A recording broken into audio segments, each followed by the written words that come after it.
alamin. Allahumma shalli wa sallim ala sayyidina Muhammadin wa ala ali sayyidina Muhammad. Allah salli alaihi. Ma'asyiral hadirin wal hadirat rahimakumullah. Alhamdulillah, alhamdulillah kembali kita diizinkan oleh Allah untuk dapat berziarah ke makam yang lainnya dari pemakaman para waliullah yang ada di Kota Palembang, yaitu pada saat ini bapak-bapak dan ibu-ibu sekalian berada di pemakaman Kambang Koci di Mailir, Wong Baru, Palembang. Yang mana pemakaman Kambang Koci ini juga termasuk di dalamnya adalah pemakaman keluarga Kesultanan Palembang Darussalam, akan tetapi lebih difokuskan atau lebih banyak didominasi oleh makam para habaib, khususnya mereka yang dahulunya memiliki ikatan kekeluargaan dengan keluarga Kesultanan Palembang Darussalam. Adapun pemakaman Kambang Koci ini dibangun setelah Sultan Mahmud Badarudin itu membangun pemakaman Kawah Tengkurap yang kita ziarahi tadi. Jadi makam Kawah Tengkurap itu posisinya di sebelah sana. Sebenarnya kalau dahulu makam ini dengan makam Kawah Tengkurap itu bersambung, nyambung. Dari sini bisa langsung ke sana. Tapi dikarenakan sekarang dipergunakan sebagai terminal peti kemas, maka ada rambu tertentu kita tidak bisa melintas daripada jalan ini. Jadi harus memutar, kecuali ketika ziarah kubro. Karena ini adalah aset pemerintah, bahkan aturannya adalah aturan internasional di dalam pemakaman peti kemas ini. Nah, di dalam pemakaman Kambang Koci, dikarenakan ini adalah terminal peti kemas. Jadi tidak sembarangan kita bisa mengatur tempat ini kecuali memang sudah ada aturan tertentu. Tapi khusus di setiap pelaksanaan ziarah kubro, itu jalan tersebut diperbolehkan kita masuk melalui jalan sebelah sana.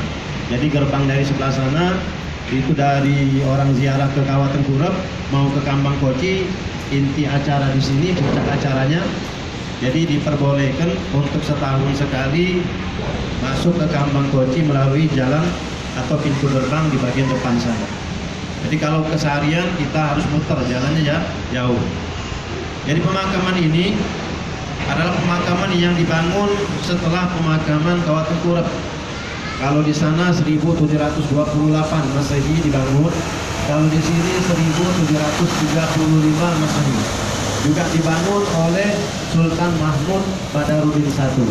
Dan memang dikhususkan oleh beliau, diantaranya dimakamkan di sini para putri sultan dan juga para habaib, khususnya mereka yang menikah dengan putri sultan tersebut.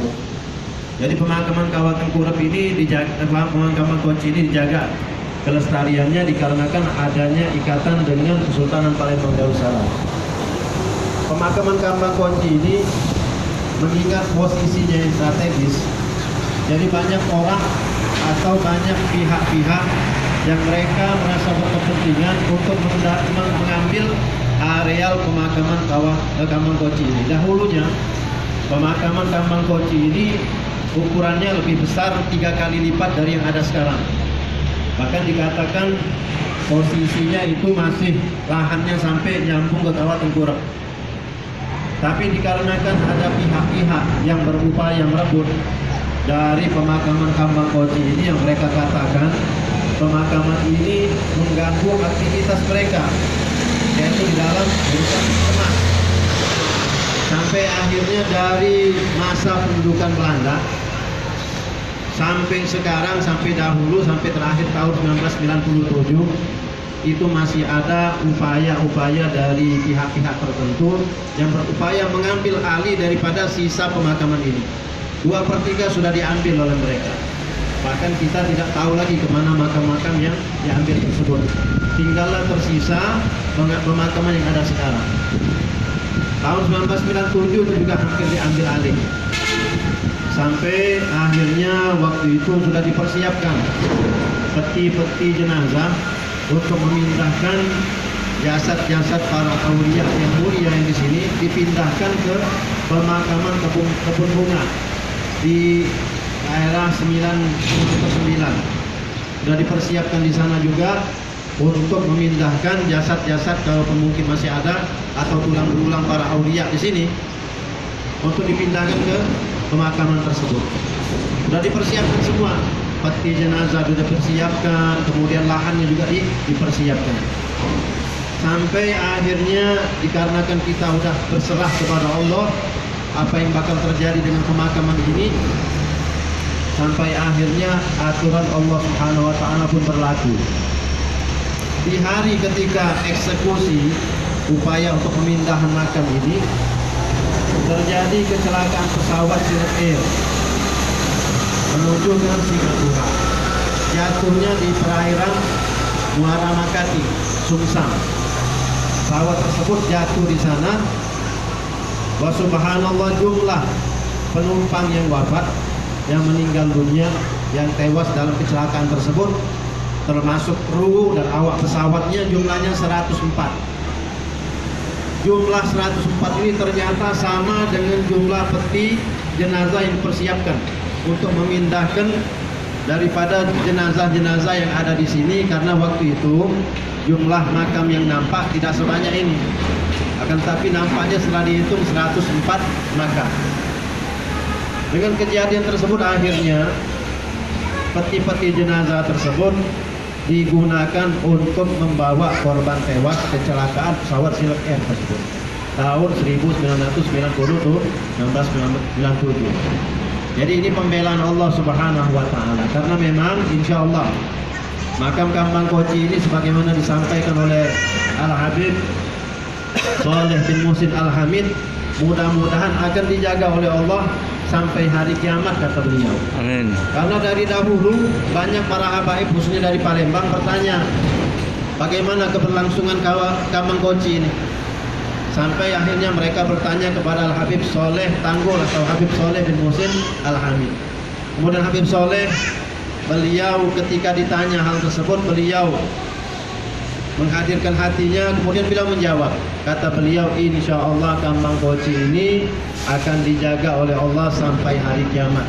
Dikarenakan di pemakaman ini banyak sekali para wali yang dikumpulkan di pemakaman Kambang Koci ini. Alhamdulillah, jadi bapak-bapak, ibu-ibu diizinkan oleh Allah untuk berziarah ke pemakaman Kambang Koci ini. Di antara para wali yang dimakamkan di pemakaman ini yang tercatat namanya, yang juga kita dapatkan informasinya, yang mana mereka ini memiliki catatan sejarah tersendiri, yaitu Al-Habib Syekh bin Ahmad Syahab. Makamnya ada di sebelah sini. Syekh bin Syahab ini termasuk daripada menantu sultan. Beliau dikaruniakan atau dianugerahkan tanah yang luas. Kalau orang Palembang tahu Pasar Kuto dan daerah Kenten, itu jaraknya jauh luar biasa, kilometer lebih kilometer dari Kuto Kenten. Makamnya diberi oleh tanah sebagai Kenten, nggak kelihatan untuk sampai Kuto nggak. Pun juga wakafkan tanah tersebut diantara untuk para habaib yang berada sekarang, wakaf tanah tersebut di daerah Ilir atau Gubah Duku atau Gubah Habib Ahmad bin Syekh bin Syahab. Yang terakhir dibangun oleh putra beliau Habib Ahmad bin Syekh bin Syahab. Inilah wakaf atasnya Pasar Kuto.